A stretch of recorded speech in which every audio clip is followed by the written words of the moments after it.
لا إله إلا الله محمد رسول الله عليه صلاة الله وآله والأحبة.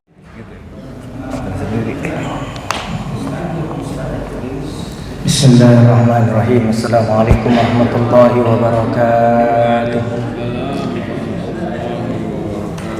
Innal hamdalillah nahmaduhu wa nasta'inuhu wa nastaghfiruh. Asyhadu an la ilaha illallah wa la syarika lahu wa asyhadu anna Muhammadan 'abduhu wa rasuluh. Allahumma shalli wa sallim wa barik ala sayyidina wa nabiyyina Muhammadin wa ala alihi wa sahbihi ajma'in wa man tabi'ahum bi ihsanin min ummati ila yaumiddin wa man wala.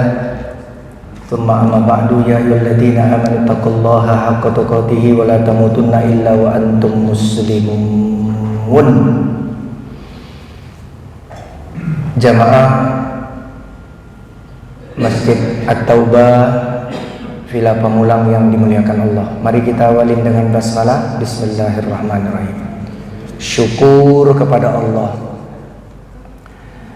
Macam-macam lah tantangan dan dinamika hidup dan kehidupan kita, namun kendati demikian para ulama menasihatin kita, prioritaskanlah kesyukuran. Jangan banyak komplain dulu, jangan banyak protes dulu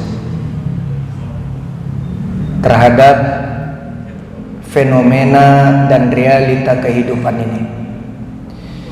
Maka siapa yang paling banyak syukurnya, Allah Subhanahu wa taala akan paling banyak memperbaiki hidup dan kehidupannya, cara beragamanya, urusan dunianya.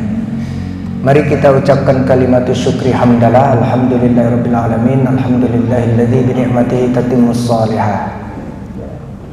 Hadiah salawat dan salam teristimewa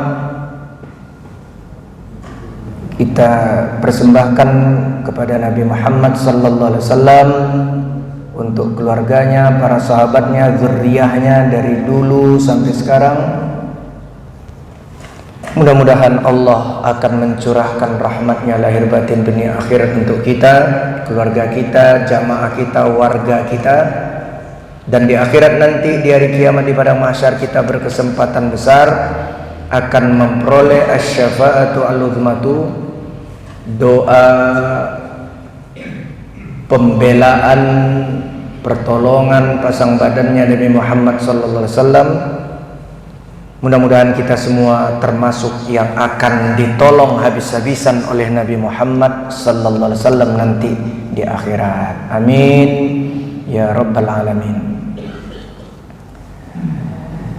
Biar semangat dikit, saya mau selawat ashil kata orang-orang, atau asyuhlu. Ini karena kondisi-kondisi yang kurang stabil, banyak-banyaklah hadiah selawat dan salam kepada beliau. Bismillahirrahmanirrahim. Assalamualaikum ayuhan nabi wa rahmatullahi wa barakatuh. Allahumma salli wa sallim wa barik ala nabiyyina Muhammadin wa ala alihi washabihi ajmain. Allahumma salli ala sayyidina Muhammad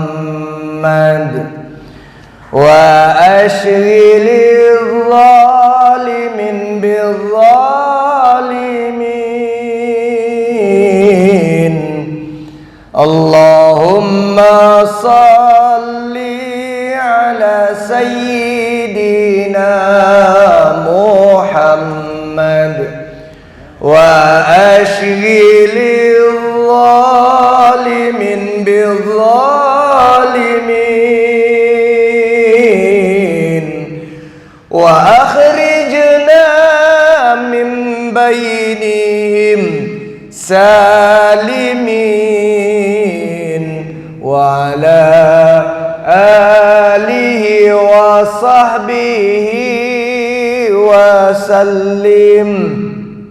Sallallahu rabbuna ala nuril mubin أحمد المصطفى سيد المرسلين وعلى آله وصحبه وسلم. Ya Allah, sampaikanlah selawat kami kepada Nabi kami itu Nabi Muhammad. Sibukkanlah orang-orang yang terus dan terus berbuat kezaliman, berkutat seputar zalim terus. Biarlah orang-orang zalim itu gontok-gontokan dengan orang zalim. Kami keluarkanlah dari komunitas perilaku dan perbuatan zalim itu.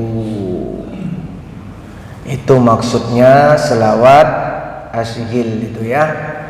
Mudah-mudahan kita diselamatkan Allah, berlepas diri dari segala kezaliman. Sekali lagi ya. Allahumma salli ala sayyidina Muhammad wa ashghilil zalimin bil zalimin wa akhrijna min bainihim salimin wa ala alihi wa sahbihi wa sallim. Sallallahu rabbuna ala nuril mubin Ahmad al-Mustafa Sayyidil Mursalin wa ala alihi wa sahbihi wa sallim. Allahumma amin, qabul maqbul. Bismillahirrahmanirrahim. Al-babu as-sadisu, bab ke-6, fi al-mashi ala al-khuffaini, mengusap dua khuf. Nanti kita lihat khuf itu apa ya. Wal imamati, mengusap serban, sorban. Wal jabiroti, dan mengusap perban, gips itu ya, pembungkus kalau ada luka-luka itu. Wa fihi masaila, dan seputar itulah, seputar mengusap-ngusap. Al-khufu, yang dimaksud khuf, huwa ma yalbisu ala rijli min jildin wa nahwihi, alas kaki, segala alas kaki yang dipakaikan di kaki yang terbuat dari kulit ataupun terbuat dari yang lainnya. Wa jam'uhu khifafun, bentuk jamak khuf itu adalah khifaf. Wa yalhiqu bil khuffaini kullu ma yalbisu ala rijlaini min sufin wa nahwihi. Kemudian segala sesuatu yang dikenakan, yang dipakaikan di kaki berupa kaos kaki, alas-alas kaki dan lainnya, maka hukumnya pun disamakan dengan sebutan khuf. Kalau dulu khuf itu kaos kaki dari kulit, ya, atau ada yang mengatakan khuf itu sepatu pendekar lah sekarang, yang panjangnya sampai ke dekat lutut, ngikatnya banyak talinya, krek krek krek krek krek krek krek gitu. Nah, itu namanya khuf. Ulama muasirah kontemporer sekarang mengkiaskan segala yang dikenakan di kaki, alas kaki, termasuk juga kaos kaki, maka disebut juga sekarang khuf. Itu nanti ada pembahasan sendiri dalam al-hadis, sehingga dimasukkan ulama fuqaha ahli fikih ke dalam mengusap. Ya, kalau sekarang ini ya sepatu atau mengusap kaos kaki gitu. Al-mas'alatu al-ulatu, ya, bagian pertamanya hukmu al-mashi ala al-khuffaini wa daliluhu, hukum mengusap ya, kaos kaki kita sebut gitu aja, atau sepatu, dan dalilnya.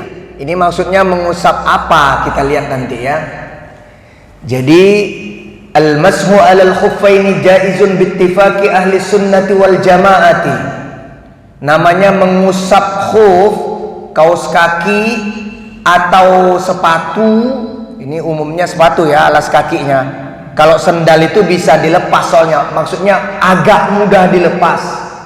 Maka berdasarkan kesepakatan ahlus sunnah wal jamaah itu jaizun, boleh sah-sah saja.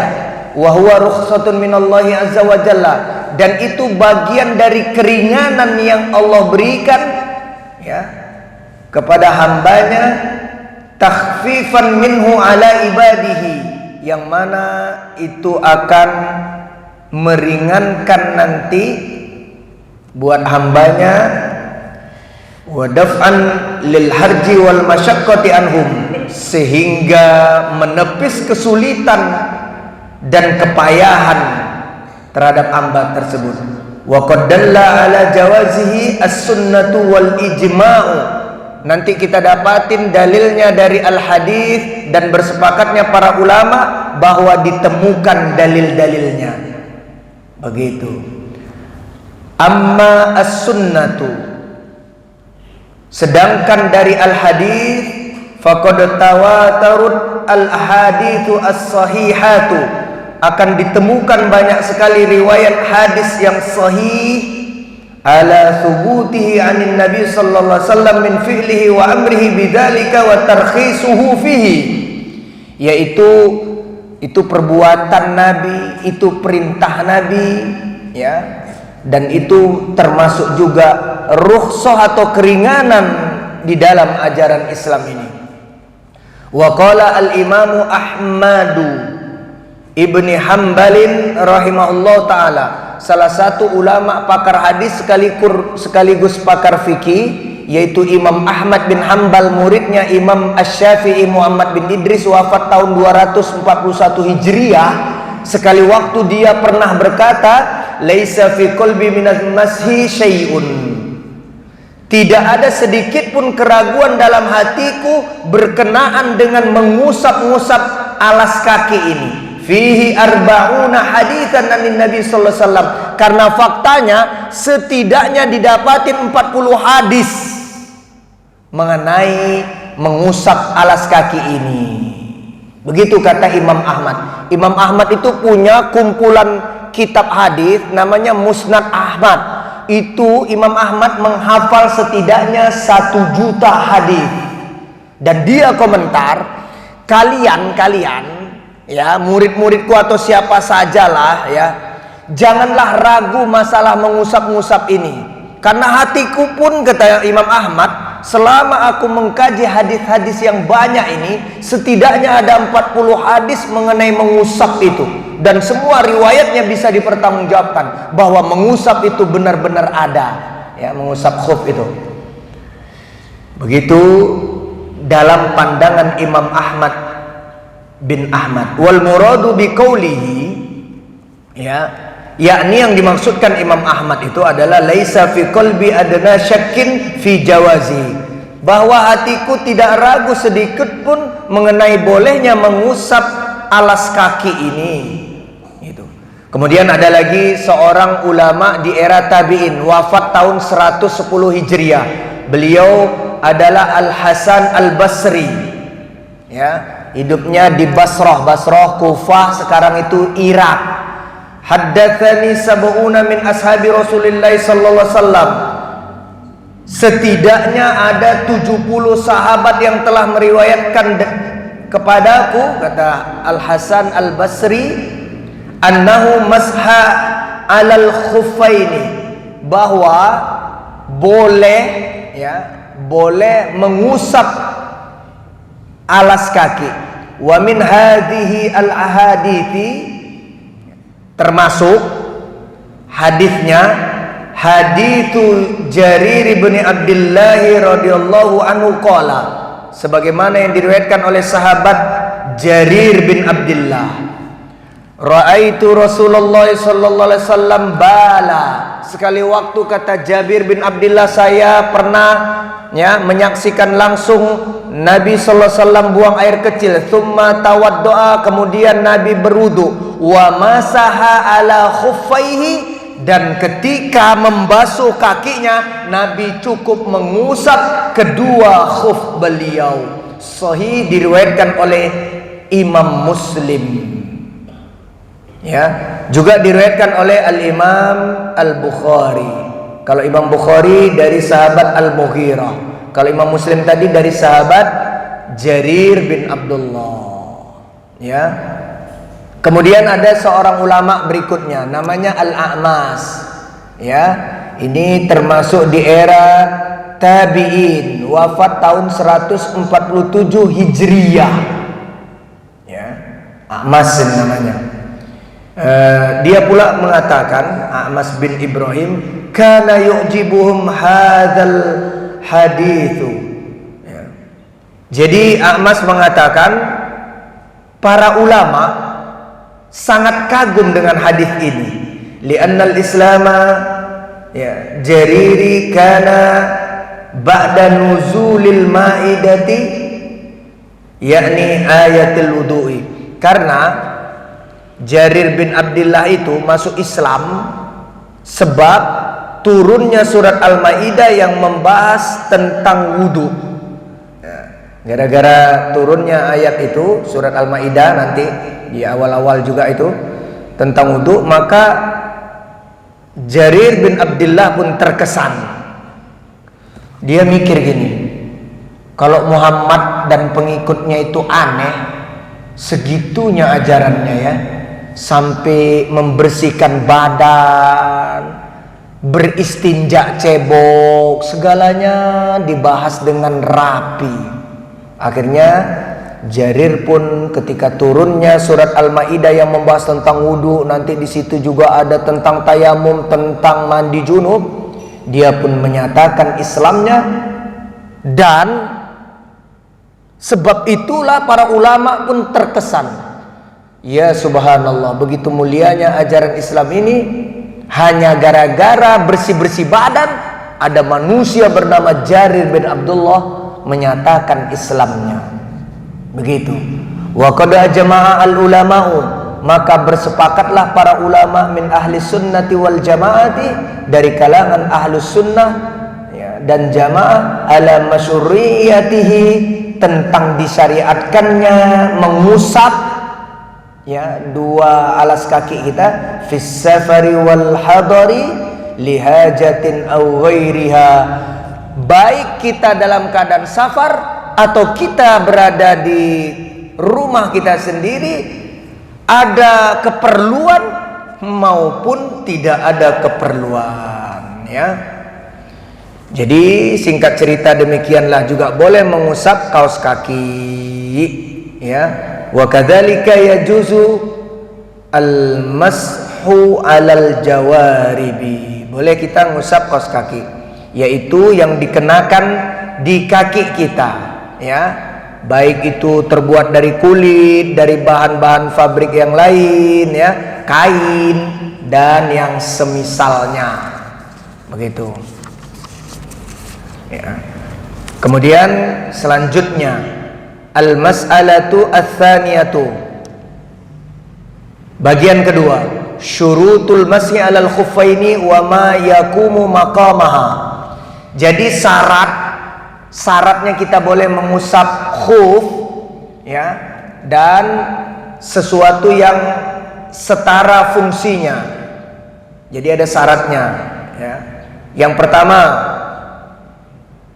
labsuhuma ala taharatin, dari awal kaki kita dan kaos kaki atau sepatu yang agak susah dibuka itu, kondisinya sisi dalamnya, kaki kita, kaos kakinya atau sepatunya itu harus suci,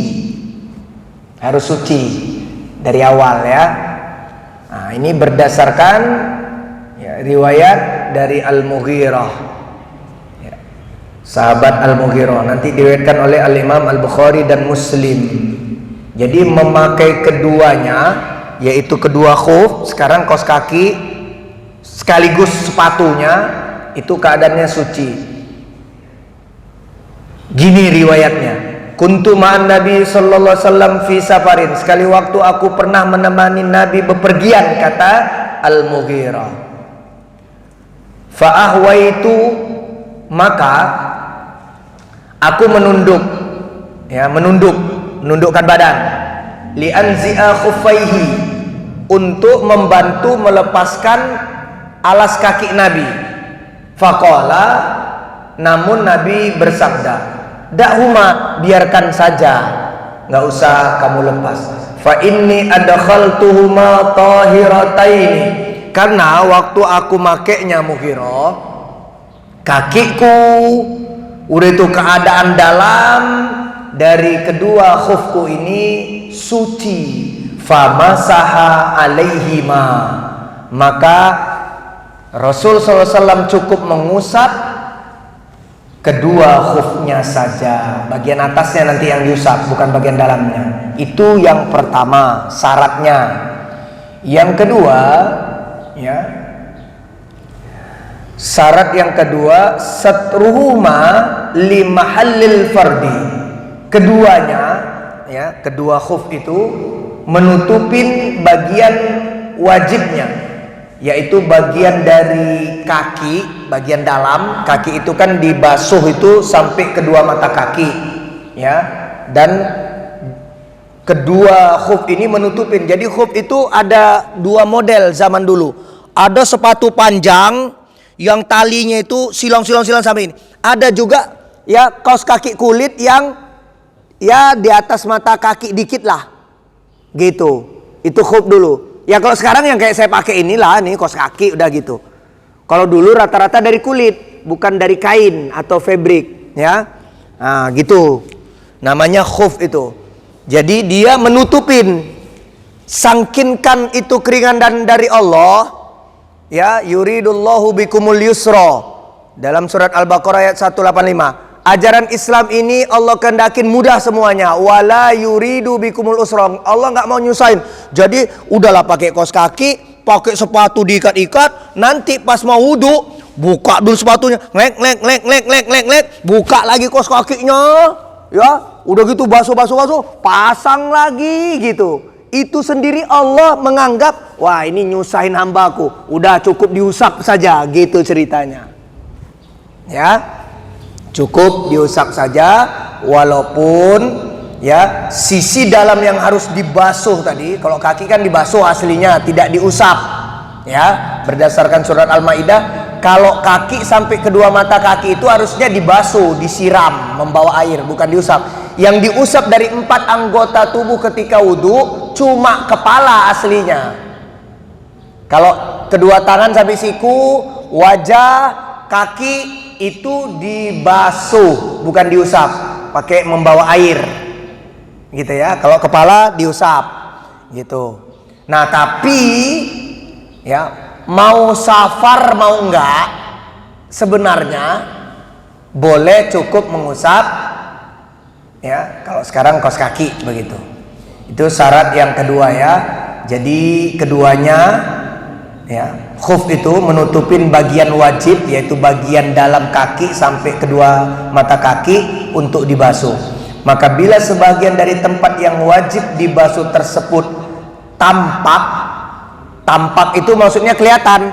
Jadi nggak jadi sah diusap. Kalau ternyata khufnya gini, nah kelihatan sedikit aja mata kakinya, salah satu dari sepasang kakinya kanan atau kiri, maka nggak sah untuk diusap. Itu harus dilepas berarti, gitu. Tapi kalau dua-duanya ketutup, ya, ketutup ini kaki sampai mata kaki ini ketutup, ya kayak ginilah, nah itu boleh diusap saja, nggak usah dilepas. Kedua, kalau sekarang kaos kakinya khuf itu, ya.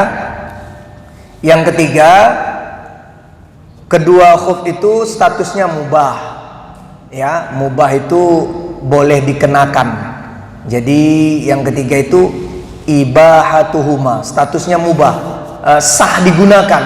Sah di sini maksudnya tidak sah mengusap khuf, ya.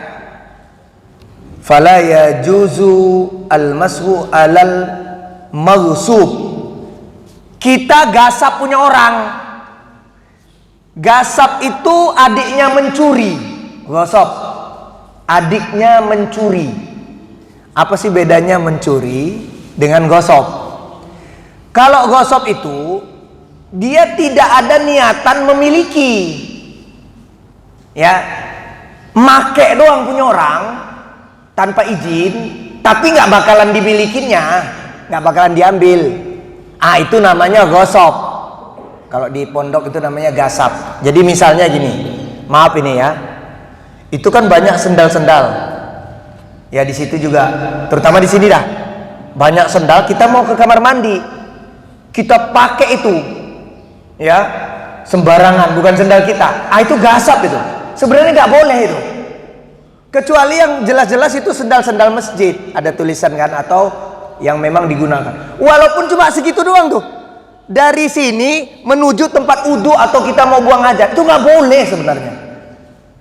Nggak boleh, karena itu bukan hak kita. Tidaklah dihukumin serta-merta mencuri. Kalau mencuri itu akan dimilikinya, dibawanya pulang.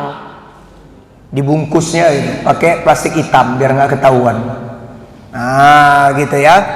Jadi statusnya nggak boleh punya orang lain digosok, ya. Apalagi yang statusnya wal masruq, dicuri. Wah, itu lebih nggak boleh. Gasap aja nggak boleh untuk diusap. Harus kepemilikan sah kita pribadi, gitu. Terus, ya, tidak boleh juga khuf untuk laki-laki dari sutra.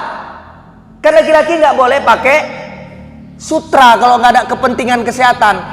Emang Ustadz ada hadisnya, laki-laki boleh pakai apa sajalah, entah bagian atas bagian bawah dari sutra. Boleh kalau gatal-gatal badannya. Nanti kita temukan di hadis, Nabi suruh tuh orang korengan badannya, oh kamu pakai sutra kamu.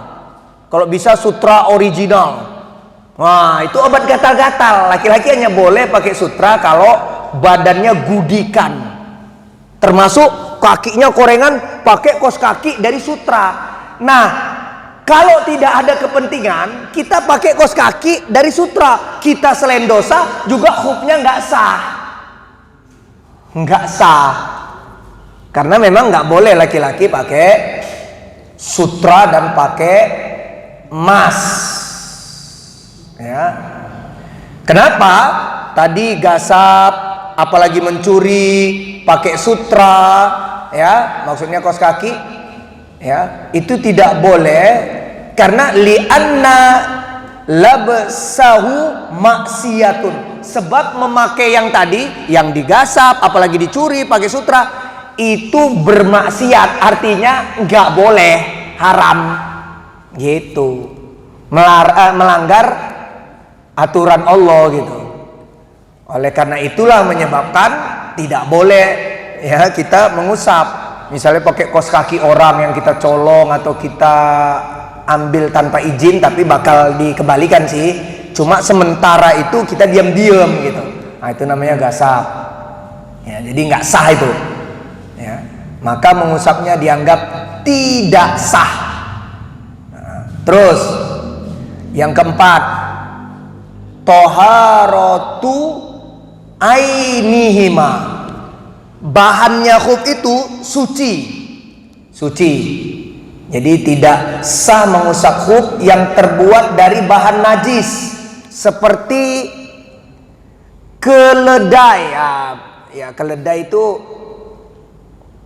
kecuali yang liar-liar, nanti kita dapatin ada juga keledai yang dihalalkan kalau memang mungkin diternak, tapi kalau yang liar-liar untuk menjaga populasinya gitu. Tapi di sini dicontohkan malah keledai lah di sini ya.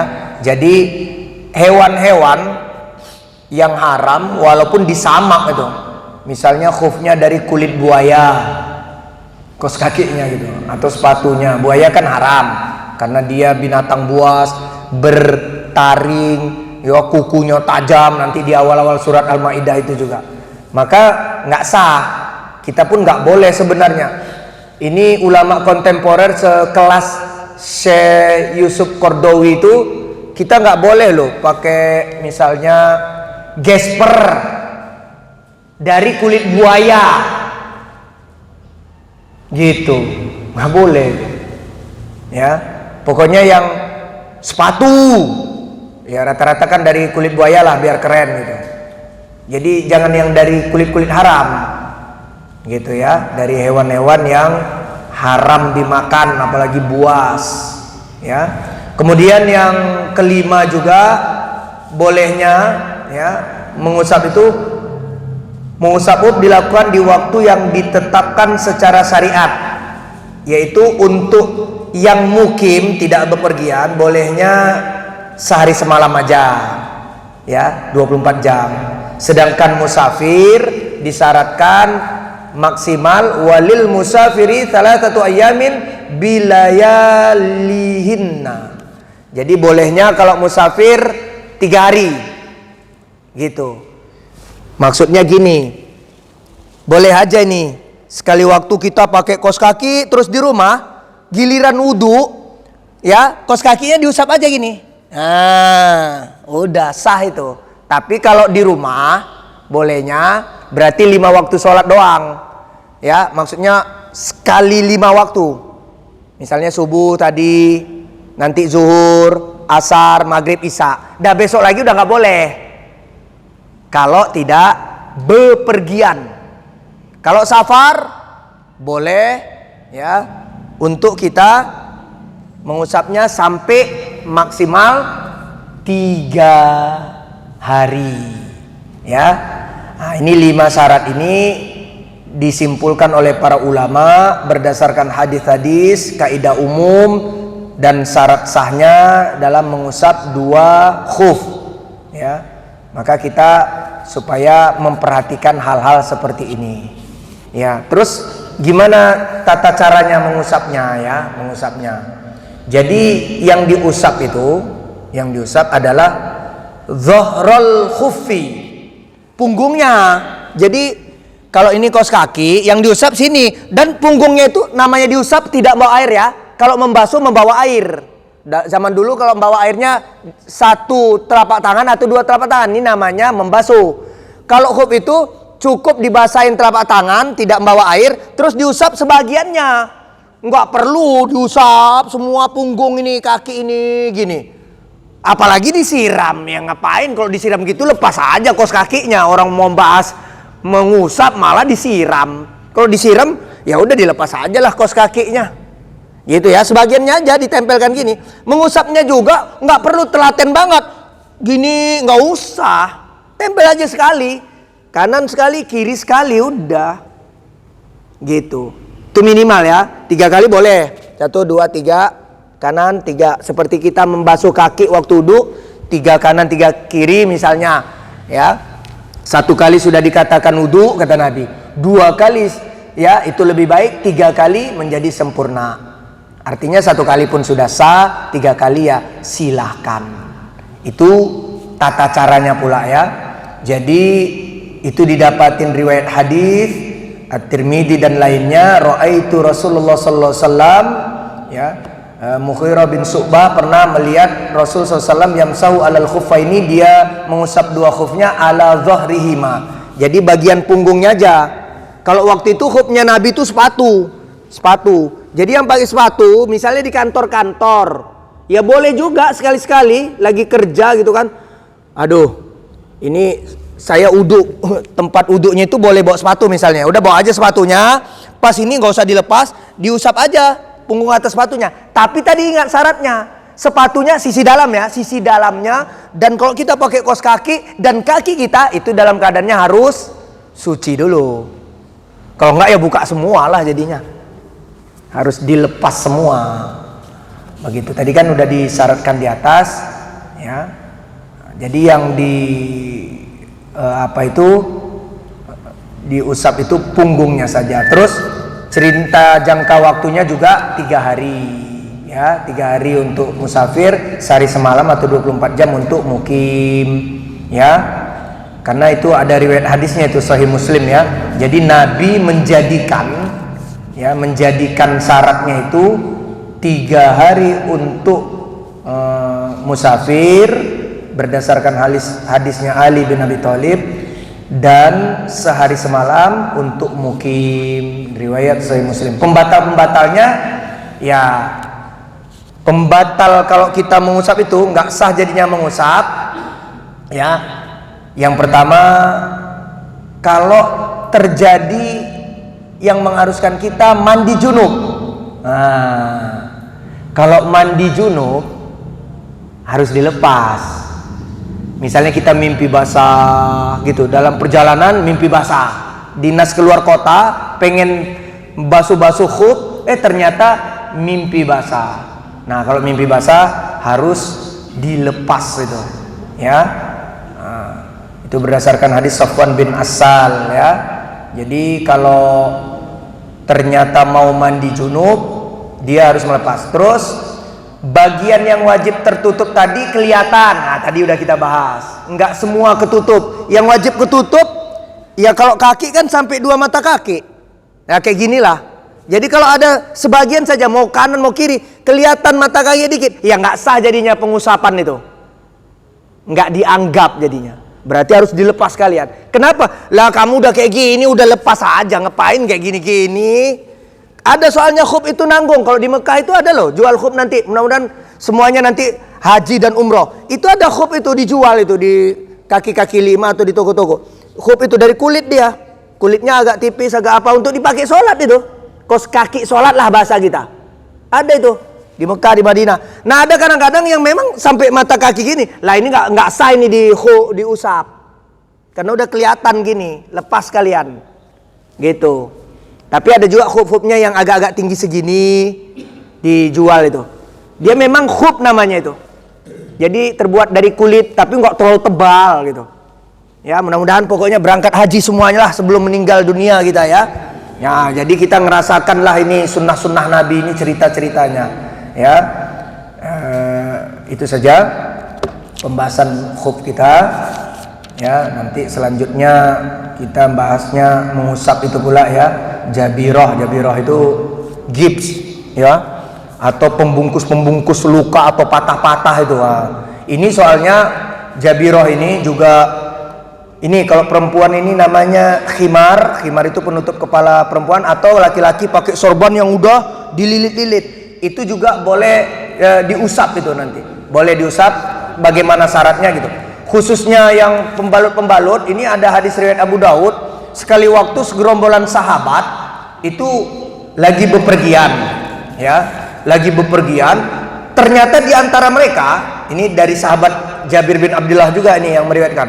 Di antara kami itu ada yang kepalanya ketiban batu sehingga luka ya, udah luka gitu. Dia ngomong sama sahabat-sahabat yang lain, udahlah luka, lagi safar, bocor, kalau sekarang ya dijahit gitu kepalanya. Terus dia mimpi basah pula, harus mandi junub. Ngomong sama sahabat lain, kira-kira menurut kalian, kita yang jalani, saya ini cukup misalnya tayamum, atau kalaupun saya mandi, apa ini cukup saya usap aja atau tetap saya siram? Sahabat yang di perjalanan tuh ngomong, oh nggak ada keringanan, kamu tetap harus. Akhirnya dia mandi junub kayak biasa, meninggal dunia. Pulangnya ke Madinah dilaporin kepada Nabi. Apa kata Nabi? Ya, di hadis itu, qatalahumullah. Kalian ini namanya membunuh orang ini, kata Nabi. Wah, ini bahaya ini, bisa-bisa kalian nanti dilaknatin Allah kayak gini. Akhirnya Nabi bilang, ya, ala sa'alu, kenapa kalian nggak nanya dulu gitu ya, konsultasi dulu. Idlam ya'lamu, karena kan faktanya kalian nggak ngerti juga. Fa inna shifa'ul iya as-su'alu, kata Nabi. Obatnya kebodohan itu belajar, banyak nanya, diskusi, kata Nabi. Gitu riwayat Abu Daud. Jadi kenapa keluar juga hukum-hukum mengusap ya, gitulah ya, gip atau perban-perban.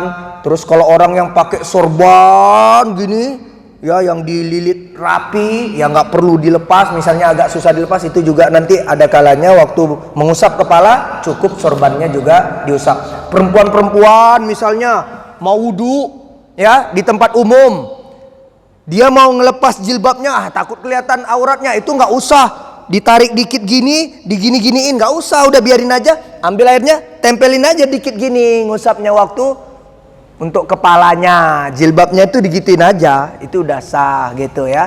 Nah itu nanti berikutnya lah. Wallahu ta'ala alamu bissawab. Kita tutup dengan hamdalah alhamdulillah rabbil alamin. Hadiah salawat dan salam untuk Nabi. Allahumma salli wa sallim ala nabiyina Muhammadin wa ala alihi washabihi ajmain.